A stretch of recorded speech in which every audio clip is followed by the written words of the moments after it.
how to do a glute kickback with a straight leg. So you don't really need a mat, but you're gonna be on all fours. So you're gonna be on your hands and knees here.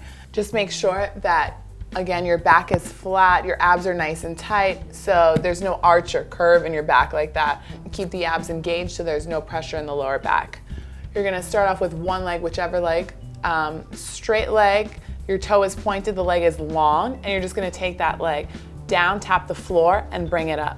Tap the floor and bring it up just like that. So again, you really wanna make sure that those abs are tight and engaged so that you're not doing this and arching your spine. That takes the pressure out of the glute and actually can cause injury on the back. So really keep the abs engaged, belly button, pull to the spine. You take it down and straight up, down and up, just like that.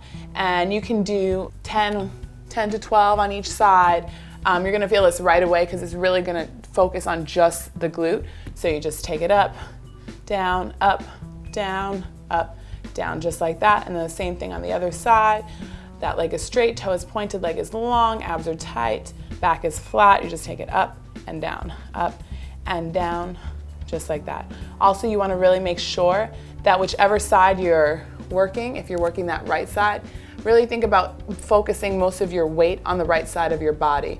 When you start getting tired with these exercises, your body weight tends to shift to the other side and you lose the tension that's in the side that you wanna work. So a tip that I give is to put both hands together on whichever side you're working. That really will focus on that side, whatever side you're working. So if you're working the right side, bring that left hand to the right side and really just focus on all of that body weight being in the right side.